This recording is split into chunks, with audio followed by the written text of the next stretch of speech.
My name is Kyla. I decided to do this because this journey has been very stressful and taxing on me mentally. And I've been trying to figure out different things that I could do to, I guess, just have a coping skill, just really be able to just talk about it or do something so that I can function, especially at work, um, because I get a lot of, I guess, things that happen at work that trigger me.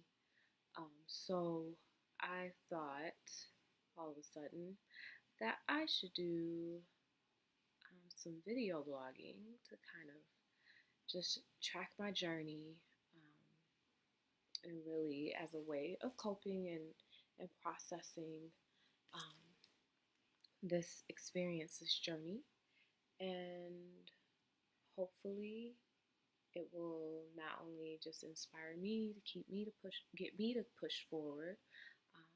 It will inspire other people, and then I plan on saving it. So hopefully, whenever we do have children, it's something that they can see and just be aware of how much their parents or what all their parents had to go through to be able to create a life. So those little suckers won't be jerks. So I guess we shall begin.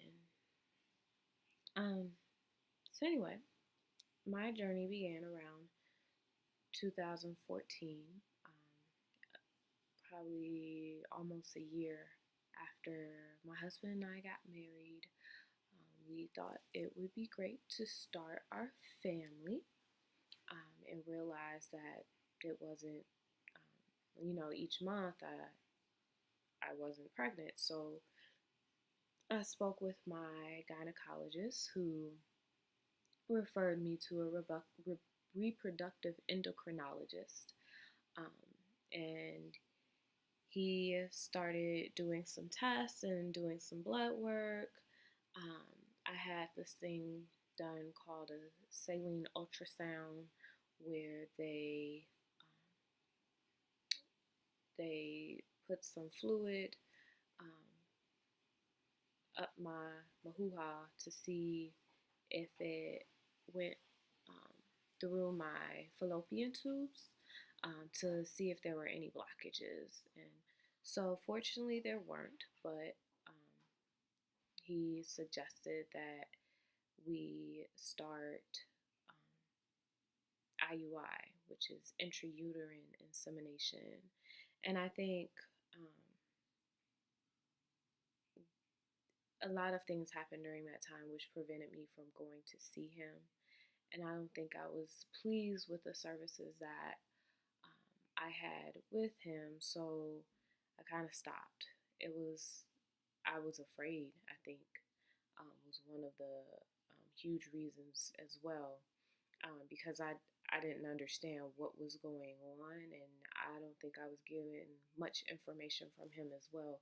It was just this, um, this, you're not getting pregnant, so this is what we're going to do. And I felt like I need a little more. So I stopped going to him. And then we decided to try again a couple of years later, this past December, so December 2016, where I met with an endocrinologist. And during the consult, sorry, I wrote notes. During the consult, I let him know of our concerns, and I had lab work done. So the lab results came back, and it said that my testosterone levels were very high, and my progesterone levels were low, which is not, well, which is abnormal. Um, so then he prescribed me with metformin, um, I guess to prevent. I think he said his concern was, I, I'm really trying to understand why he prescribed me metformin, honestly. I took it and I felt like there was nothing good that happened, so I stopped taking it. I know one of the things was that whatever was going on could cause diabetes over time, so this was just something to help it and to possibly help me ovulate.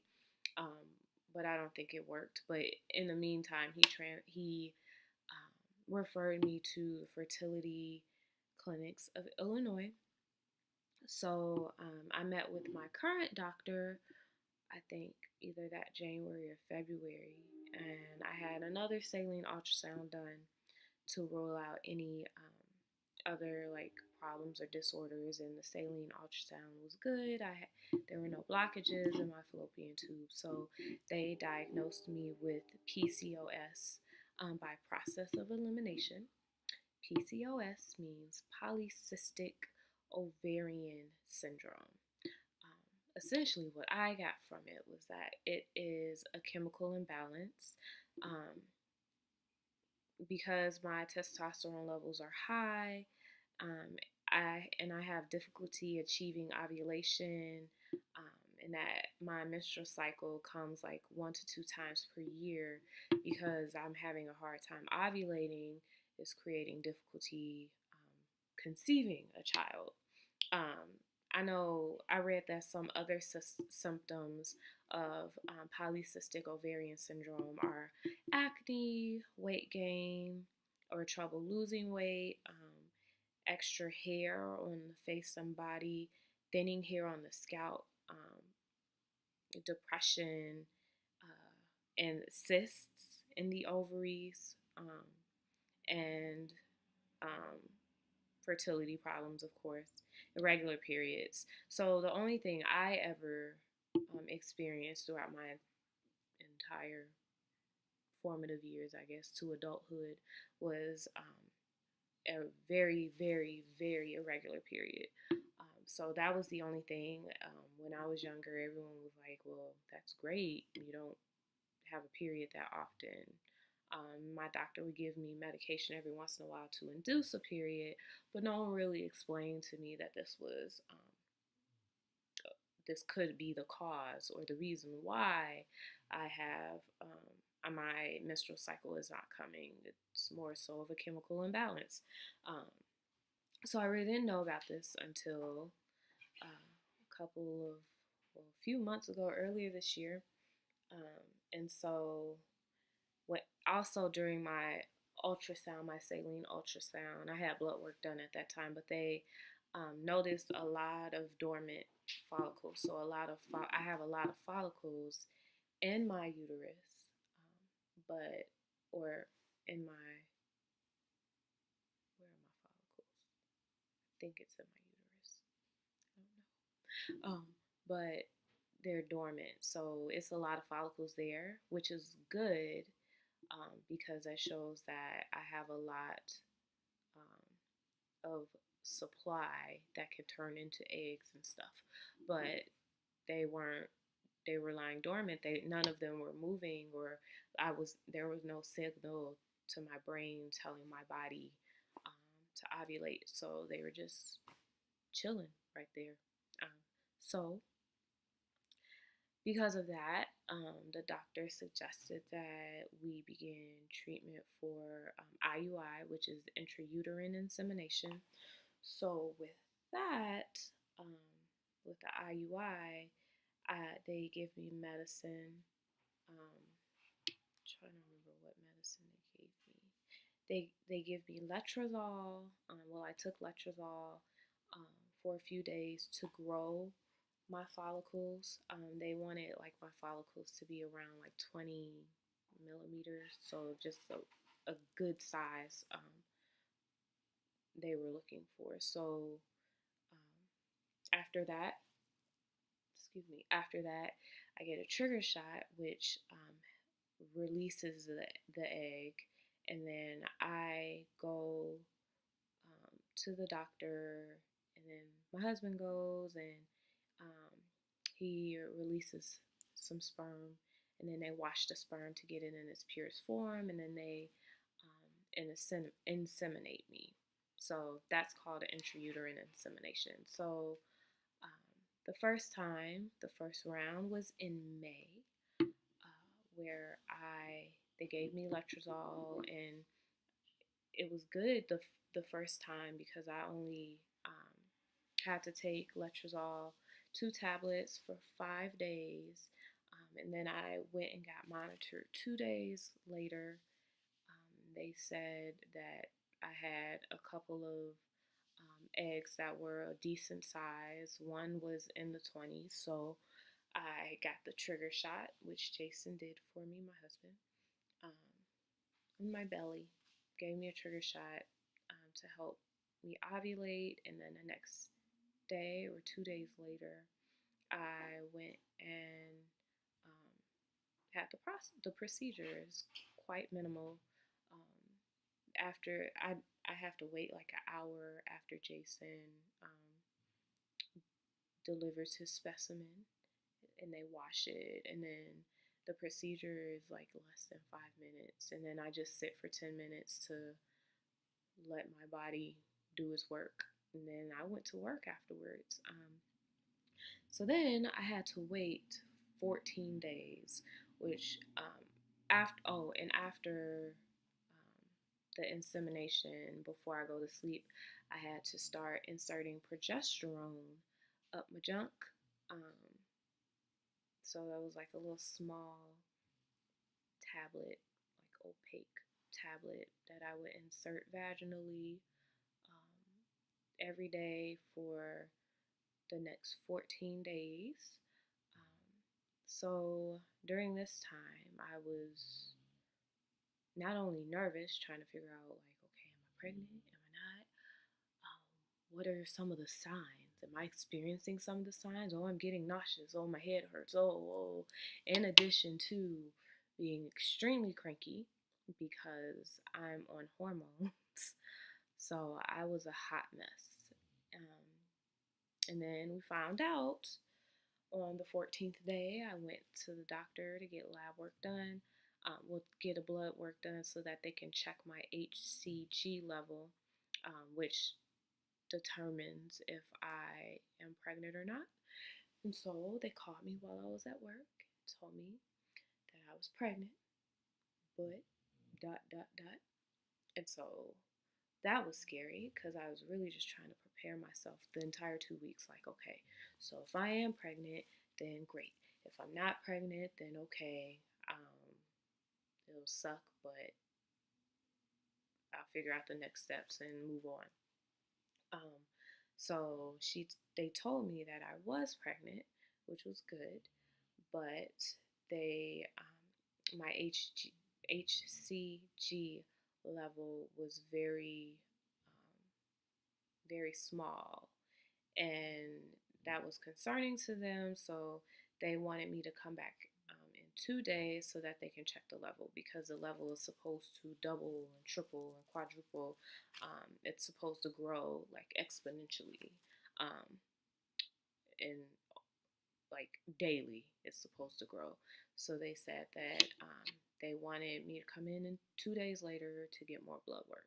So I came in 2 days later to get blood work, and they told me that okay, I'm still pregnant, which is good, but they're concerned that it could be either ectopic, so or what did they say? I think they said that they were just concerned that it could be an ectopic pregnancy because my HCG level was not growing at the rate that they wanted it to grow. So they wanted me to just be careful, not to lift anything, not to exercise, all of this fun stuff. So here I am freaking out because I'm thinking, like, okay, there's a possibility I could be pregnant. There's a possibility this could be ectopic, and that's very concerning. There are a lot of health risks related to that as well. So I'm freaking out. Like, I just didn't know what was going on, and then I had to go back. She told me Friday. I had to go back Monday to get more blood work. Um, either Monday or Wednesday. Either way, I had to go back in a few days. And then they told me that it was confirmed that I'm actually, I'm sorry, during that time, I think the Friday, they told me that it may be ectopic. Um, that no Monday I went to them and I called them and told them that I was a little concerned because my discharge was brown. What does this mean? And of course I'm trying to like be a WebMD doctor, trying to figure these things out and going on blogs and all this stuff, trying to understand what's going on. Sorry, my husband is taking a bath and making a lot of noise. Um, so yeah, trying to figure out what was going on. They said, that's common in women, spotting is common in women that are pregnant in their early stages. Everything's okay. Just continue to just relax and all that stuff. So then my bleeding, it was changing colors, like turning from discharge to a pure red color. And then at this same time, the doctor's office told me that I was having a miscarriage, to stop taking my progesterone, and just let it pass through. So, in addition, that was during Mother's Day weekend. So you can only imagine how I was feeling. If you don't want to imagine or you can't imagine, just I was feeling pretty bad. I did not want to function. I didn't want to move. I was crying all the time because I still have all these hormones inside of me. So I was just like, just messed up. I was not doing well. Um, so yeah, that was a really rough period. I do not wish a miscarriage on anyone at any level of a miscarriage. It sucked. It was really bad. So then here comes round two. The next month in June, we started again. So I had my cycle, then went for blood work and ultrasound to just check to see if everything was dormant, nothing was moving or going crazy. Then I started my letrozole um, so that my follicles can grow and start to develop into some healthy eggs. So after the first week I took the medication for 5 days, had my ultrasound. They said that my follicles weren't growing the way they wanted them to, so I had to take another round of letrozole, this time a higher dosage for 5 days. Like I think instead of 2 tabs, I took 3 for 5 days, and 2 days after that, I went in for lab work, and then they saw one follicle that was at 20. So then they were like, okay, so now it's time to take the Avidrel, which was the trigger shot. So I took the trigger shot, and then we did the IUI, so the insemination process. So this time Jason brought his semen, or I brought it because he had to work. They washed it, they inseminated me, I laid on the table for 10 minutes, then I went to work. And then I had to wait 14 days, which again sucked because I was very hormonal and very cranky. And then I'm freaking out like, okay, is this it? Is this not it? How do I feel? Blah, blah, blah. Just really checking my mood and checking symptoms and just doing the most and freaking out. Then, oh, Okay. Oh, okay, sorry. So then, 14 days later, went and a couple hours later, they called me and told me that I wasn't pregnant and stopped taking the prometrium, which I was inserting every day for 14 days, and let my menstrual cycle come. Okay, so I was this round wasn't as bad because I don't know, it just wasn't as bad. I think I was just trying to prepare myself for more options, or more scenarios that could happen. Um, so my cycle came, then we started round three. I went for the ultrasound, I had blood work done, they checked my follicles, so everything was quiet down there. Told me to start my letrozole. So then I already started on 3 tablets for 5 days. And then I went to the doctor 2 days later so that they can do an ultrasound and just track my follicles, see if there were any that were growing. And this time they found 4. Um, and so they let it wait like a couple more days because they were almost at 20, but not quite. So the letrozole is still in my system, so it's supposed to my follicles are going to continue growing, um, which is good because I didn't have to take any more. So then a couple of days after that, I did the Avidrel, the trigger shot. Then we went to the doctor, and Jason, my husband, um, did his thing, and produced some semen, and then they washed it, and then I had my insemination, and then I sat for 10 minutes and went to work. It's been a cycle, or a pattern rather, but this time it hurt a lot more. Um, the procedure, I'm not sure if they were having a difficult time finding my cervix or not, but afterwards I was in a lot of pain. And the next day I was in a lot of pain as well. Like I couldn't really walk. It just really hurt a lot. So it took me a while to recover from that. Then I started at the same time after the procedure. I started the prometrium, inserted that vaginally, and had to wait. Um, had to wait 14 days. And then during this time, again, I was hormonal, freaking out, going off on everybody, just really irritable,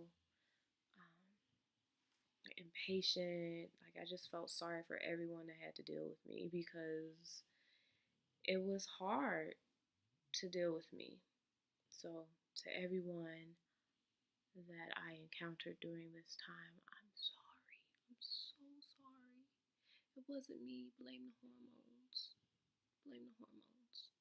People on the bus, people while I was walking to work, people on the train, passersby, people at Starbucks, the people that worked at Starbucks.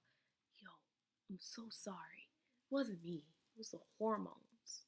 Apple, my dog over there, I probably snapped on her a lot too, but it was the hormones. I'm sorry. Anyway,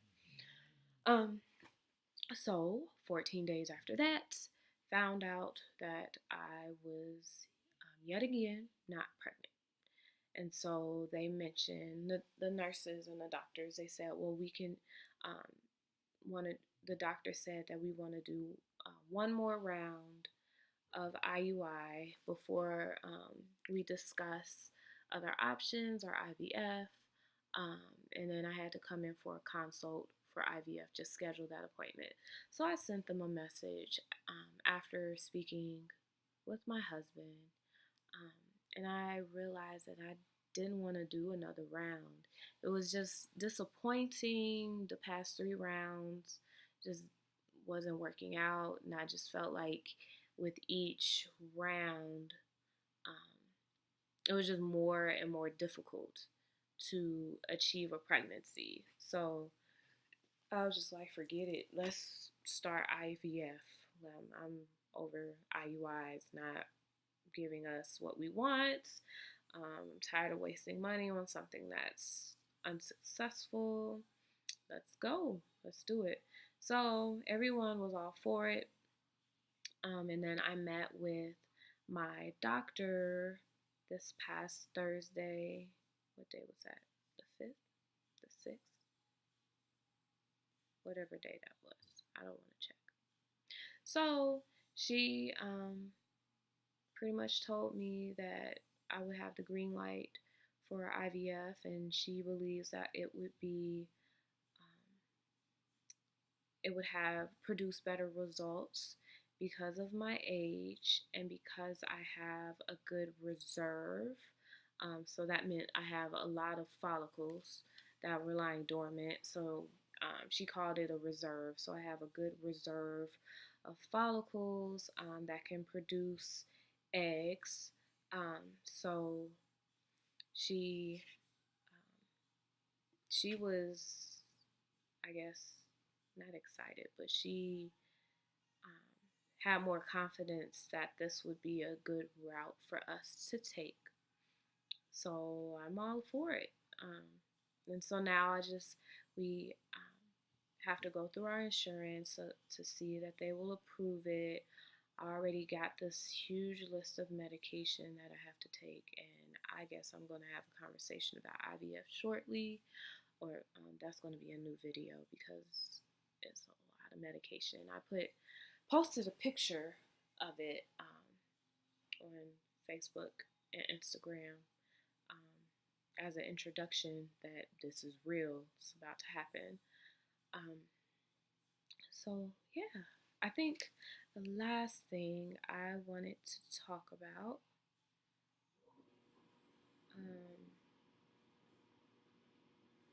was just how I'm trying to process this journey. Just what are some things I'm going to do or try to do, because as I mentioned, it's been really rough. I've had some battles with depression before, like in undergrad. And there were times where in undergrad I thought about suicide. I also did a lot of self-harm, a lot of harming myself to kind of relieve that pain or that just stress of depression that I was experiencing.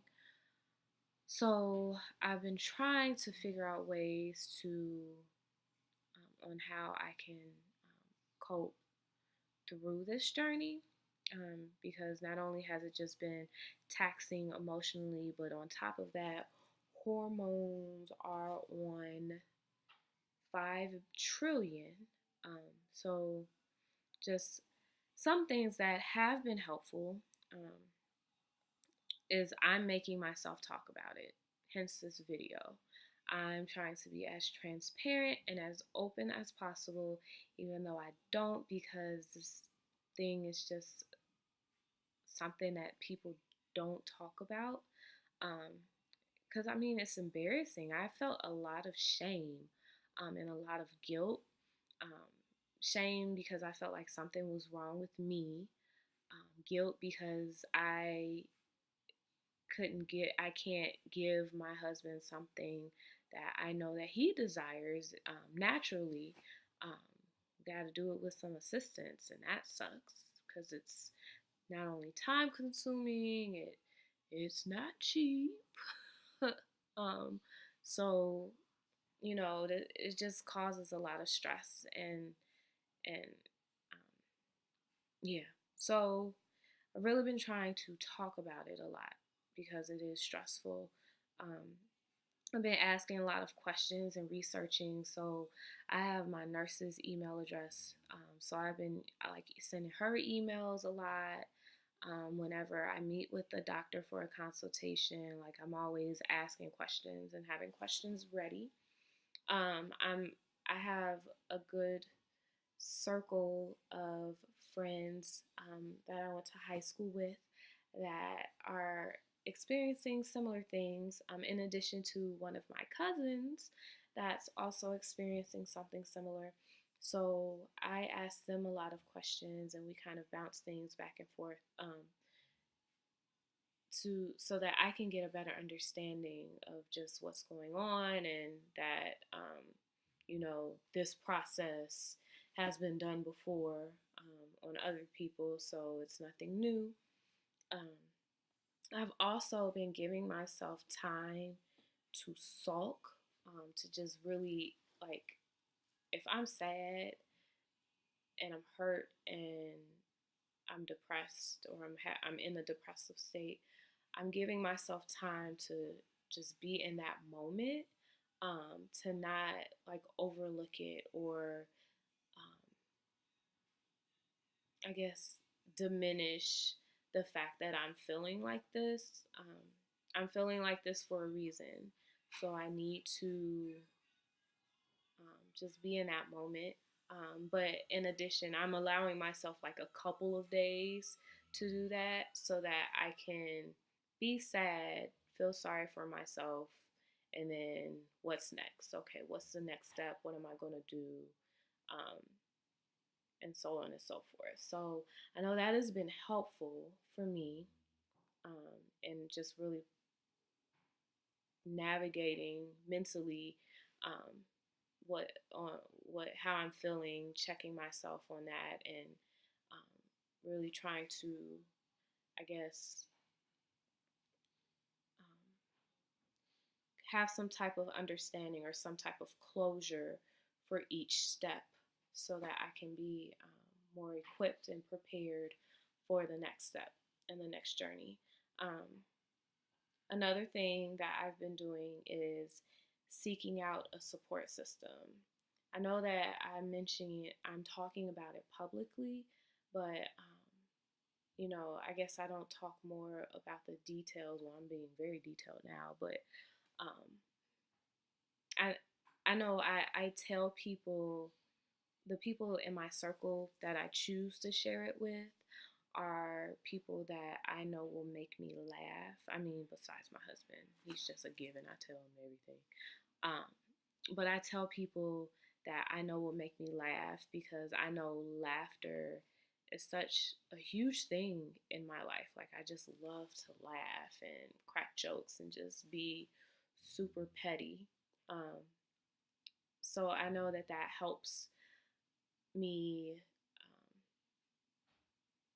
especially when I'm in a moment where I'm starting to slip back, or I'm getting countertransference, or I'm seeing all these pregnant women on the street, or seeing all these new mothers, or seeing all these cute little babies, or at my job, hearing about just um, pregnancy or loss or anything like that. Whenever I start to slip into that moment of just really being pissed, I text some of my friends and they immediately just say stuff that makes me laugh and kind of calms me, and that calms me down. So that's been helpful. I know I have a huge circle of family and friends that are praying for me incessantly, and that um, has been um, helpful, like in more ways than one. Um, so I think that's it. It's 34 minutes. Ooh. So that's it. I'm going to cut this short, or cut this off. I'm done talking. Um, so I think the next videos that I'll be recording are just the IVF journey in itself. I'll talk about the medication that I'm taking, maybe show a shot. I don't know. I'll figure it out. I'm kind of just, um, after this after this video, I'm kind of just gonna wing it. Um, but I thank you for listening or watching, and sharing this journey with me. continue to pray for me and pray for my husband, um, because this is no easy journey. Um, so thank you for watching. Talk to you guys later. Peace out.